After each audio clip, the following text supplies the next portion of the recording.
4 साल 4 महीने बाद बंदिश बैंडिट्स का दूसरा सीज़न आ चुका है और इस समय काफ़ी ट्रेंडिंग में है, तो हम इसके बारे में जानने के लिए यहाँ पे आए हुए हैं। दूसरा सीज़न राधे मोहन राठौर की वजह से काफ़ी हिट हुआ था, जिसमें नसीरुद्दीन शाह ने भूमिका निभाई थी। दूसरे सीज़न में उनकी जो कि मृत्यु हो जाती है, तो हम मैम से जानेंगे, जो कि सुप्रिया शाह हैं, सितार वादक है। मैम, पहले तो आपका रिपब्लिक हिंदुस्तान में स्वागत है। नमस्ते।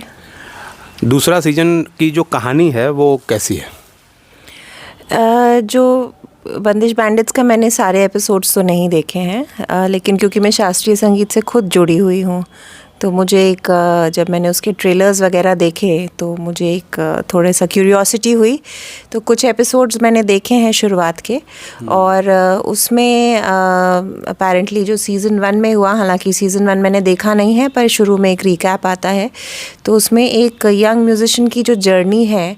कैसे वो एक बहुत ही प्योरेस्ट गुरु से सीख कर और एक घराने की जो परंपरा है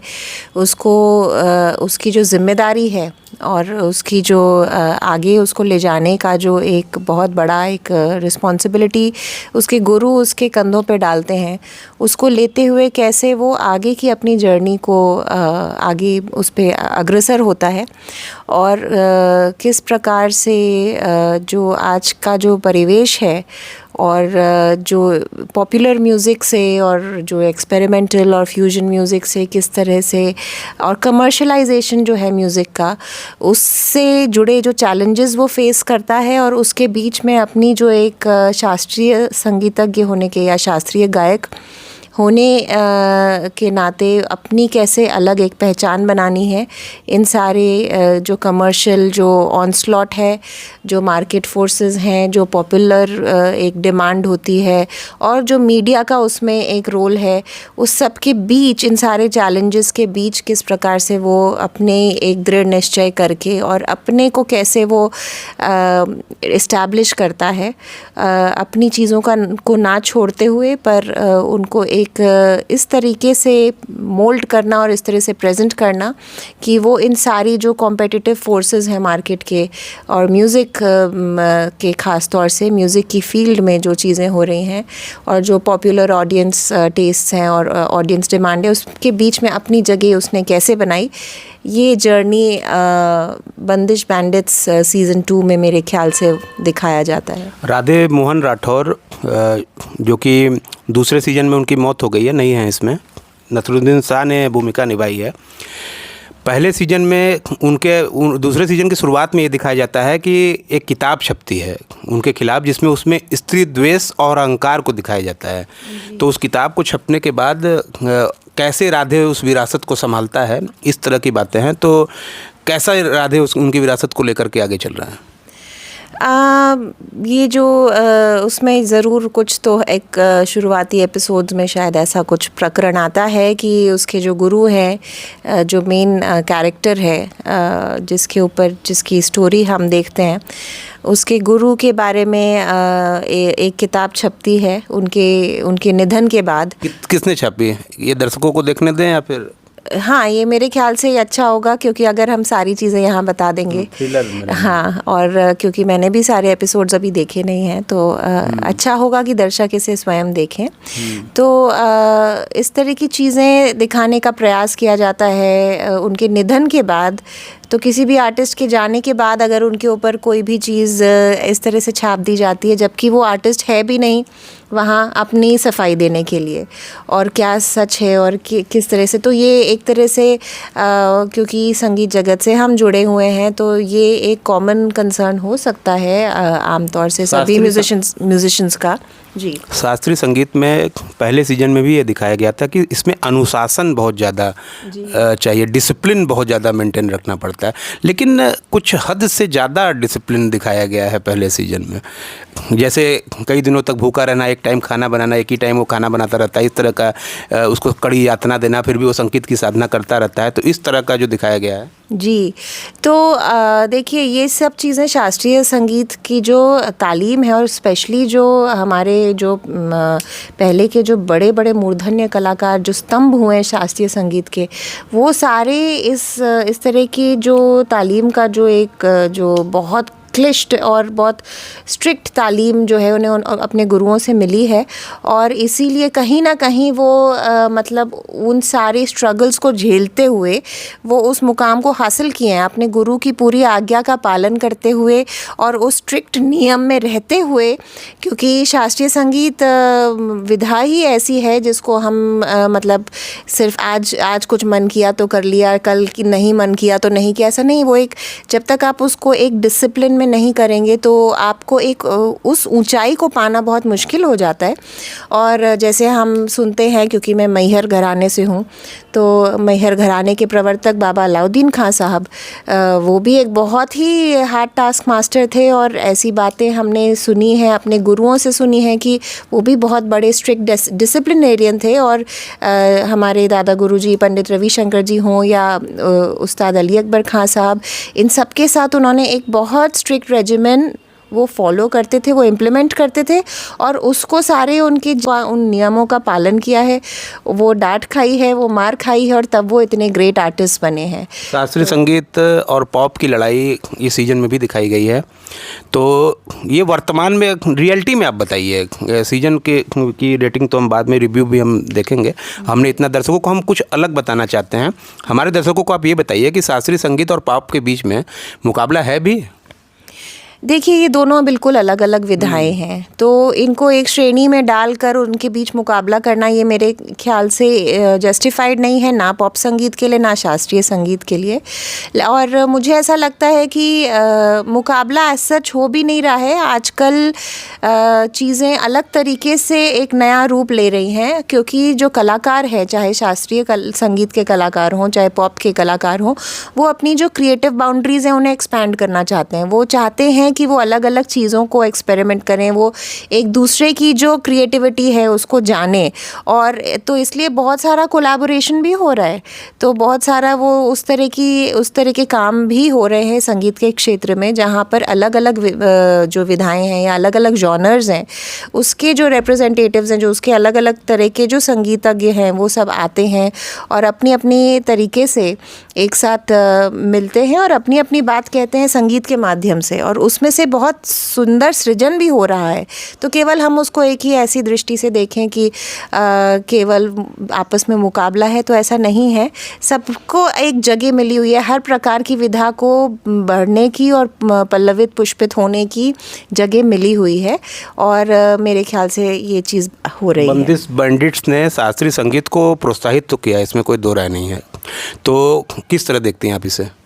जी हाँ, बंदिश बैंडिट्स को मैं ज़रूर ये श्रेय दूंगी कि जो शास्त्रीय संगीत, क्योंकि वो अभी तक क्या था, शास्त्रीय संगीत को मीडिया, मेन स्ट्रीम मीडिया में उस तरह का एक फोकस या उस तरह का एक एक्सपोजर शायद नहीं मिला था जो कि बाकी तरह की विधाओं को मिलता है। तो एक तरह से ये जो मेन स्ट्रीम एक और इस तरह की एक सीरीज़ के माध्यम से एक OTT प्लेटफॉर्म पे, और उसको इस तरह से बनाना कि उसमें अच्छे अच्छे एक्टर्स को साथ लेना, और फिर उसका जो डायरेक्शन है, उसका जो प्रोडक्शन है, इस तरह से करना कि वो आम जनता के लिए एकदम वो ऐसी एक आकर्षक चीज़ बना देना। तो उससे क्या हुआ, एक बहुत बड़ा एक मतलब रोल प्ले किया है बंदिश बैंडिट्स ने, कि जो आम जनता है, जो जैसे शास्त्रीय संगीत को एक अलग थलग एक ऐसी विधा माना जाता है कि जो कि आम लोग जिससे बिल्कुल अपरिचित रहते हैं, या उनके लिए ऐसी एक अनअटेनेबल सी, अनअप्रोचेबल सी एक वो विधा, एक इम्प्रेशन कई लोगों में होता है, लेकिन उससे उस बाउंड्री को तोड़ते हुए आम जनता को उसकी क्या बारीकियां हैं, उसके अंदर क्या होता है, जैसे कि आपने कहा कि एक मतलब किस प्रकार से तालीम होती है, गुरु शिष्य परंपरा क्या होती है, और ये जो संगीत में हम संस्कारित कैसे होते हैं शास्त्रीय संगीत में, ये सारी चीज़ें एक मतलब कॉमन तरीके से सबके सामने लाई गई, और ये बहुत एक अच्छा एक माध्यम बना जिससे कि शास्त्रीय संगीत के लिए बहुत अवेयरनेस बढ़ी, इंटरेस्ट भी बढ़ा। और सबसे बड़ी बात ये भी है कि इस सीरीज में नसरुद्दीन शाह से लेकर के अतुल कुलकर्णी, दिव्या दत्ता, ऋत्विक भौमिक, बड़े बड़े कलाकारों ने काम किया है, जिससे शास्त्रीय संगीत काफ़ी घरों घरों में पहुंच चुका है। और मुझे तो लगता है टॉप 5 में मैं बंदिश बैंडिट्स को रखूँगा। पहले सीज़न को तो ज़रूर रखूँगा, दूसरे सीज़न को मैंने अभी देखा नहीं है, मैं आपसे रिव्यू लेने के लिए उसमें आया हूँ। तो किस तरह देखते हैं आप इसे, कि कितना धन्यवाद कहेंगे आप लोग बंदिश बैंडिट्स की टीम को, तिवारी जी को? जी देखिए, नहीं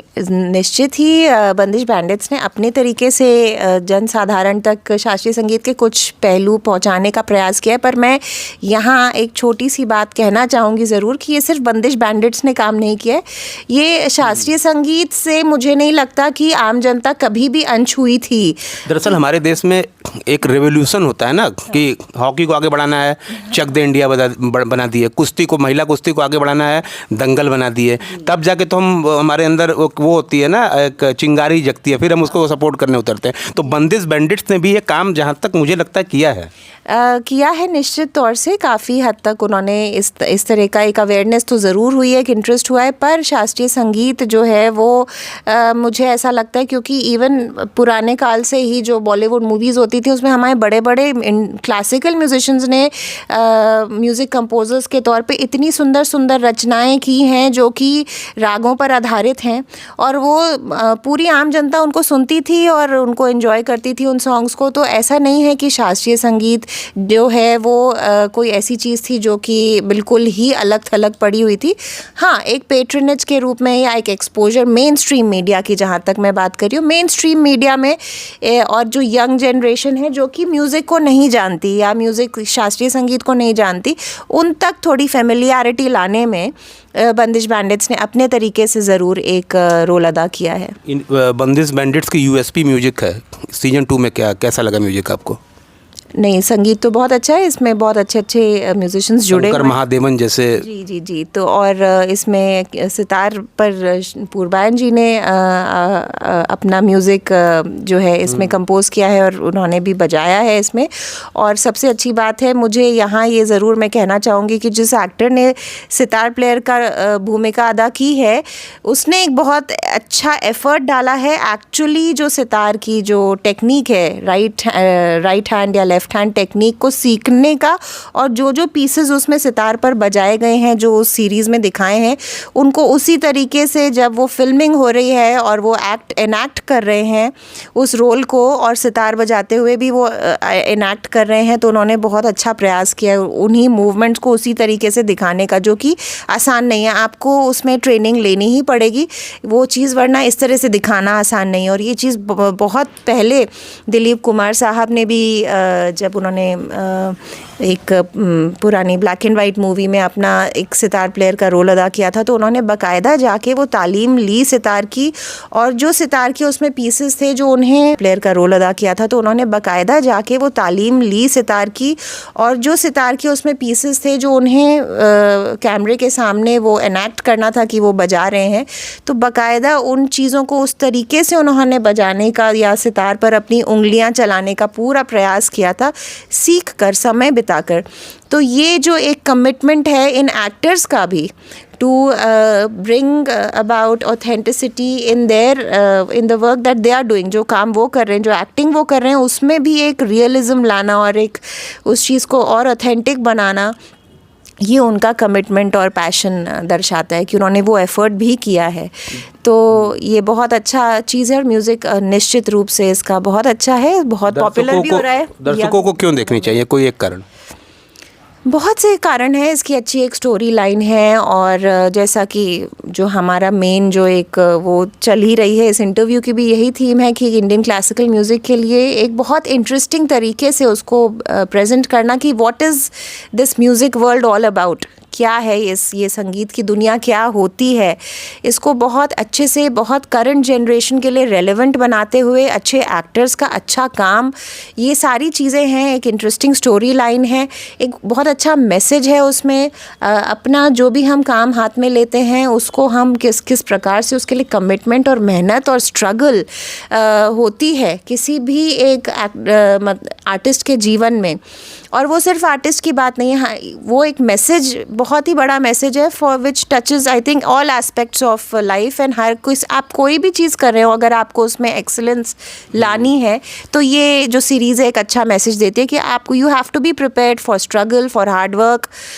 फॉर हार्डशिप्स, और उन सारी चीज़ों को पार करते हुए अपने ऊपर विश्वास रखते हुए, अपनी तालीम पर, अपना जो बड़ों से संस्कार मिले हैं, अपनी परंपराओं को ना छोड़ते हुए हम आज भी अपने को रेलेवेंट बना सकते हैं। हम केवल वेस्ट को एक ब्लाइंडली ना फॉलो करते हुए हम अपनी चीज़ों को और एनहांस कर सकते हैं और सुंदर बनाते हुए और उन चीज़ों को साथ लेते हुए और आज की जो मॉडर्निटी है उसके साथ उसको अच्छे से मोल्ड करते हुए हम बहुत अच्छे से अपनी चीज़ें, अपनी बात कह सकते हैं, और वो उनकी एक बहुत अच्छी अपील होगी ग्लोबली भी। तो ये बहुत अच्छा मैसेज है जो बंदिश बैंड, और इसलिए देखना चाहिए सबको। रिपब्लिक हिंदुस्तान ने, आखिरी सवाल है, रिपब्लिक हिंदुस्तान ने शास्त्रीय संगीत पर सबसे बड़ी सीरीज की है और उसको ध्यान में रखते हुए हो सकता है ये सरकार तक बात पहुंची हो, संगीत पार्क बनने जा रहा है अब वाराणसी में। किस तरह देखते हैं? ये तो बहुत ही अच्छी बात है, और बनारस तो हमारा काशी सबसे प्राचीन नगरी है जो कि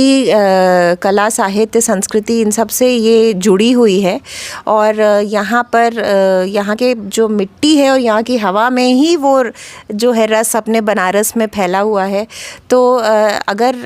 काशी में ऐसा कोई संगीत पार्क बन रहा है और अगर इसमें कहीं ना कहीं आपका रिपब्लिक हिंदुस्तान का भी एक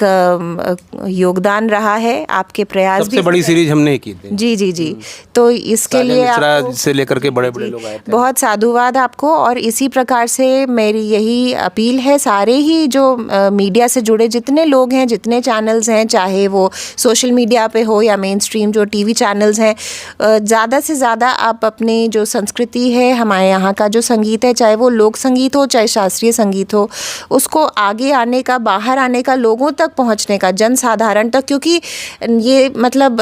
इतनी सारी चीज़ें आजकल हमारी कल्चर पे इतने तरीके का अटैक हो रहा है, हमारे आर्ट्स पे, तो हम कैसे अपनी चीज़ों को आगे अपने बच्चों तक पहुंचा पाएंगे, आगे की पीढ़ियों तक कैसे पहुंचा पाएंगे अगर वो इन चीज़ों को जानेंगे ही नहीं। तो ये इतनी सुंदर चीज़ें हैं, और ये बंदिश बैंडिट्स और ये सारी सीरीज़ की जो सक्सेस है, जो इतना ये मतलब सब लोग इन सीरीज़ को देख रहे हैं, इससे पता चलता है कि अगर वो चीज़ें आएंगी और हमारी यंग जनरेशन तक भी पहुँचेंगी तो निश्चित ही हमारी जो आगे की नई पीढ़ी है वो भी उनको बहुत खुले दिल से अपनाएगी, और इस तरह से हमारा जो एक सांस्कृतिक और कलात्मक जो हमारा एक फाउंडेशन है वो स्ट्रॉन्ग होगी। और आगे जब पूरी दुनिया से लोग यहाँ आ रहे हैं, सारे फॉरेनर्स आते हैं काशी में और भारत में यहाँ की चीज़ें सीखने के लिए, चाहे वो योग हो, चाहे संगीत हो, चाहे अध्यात्म हो,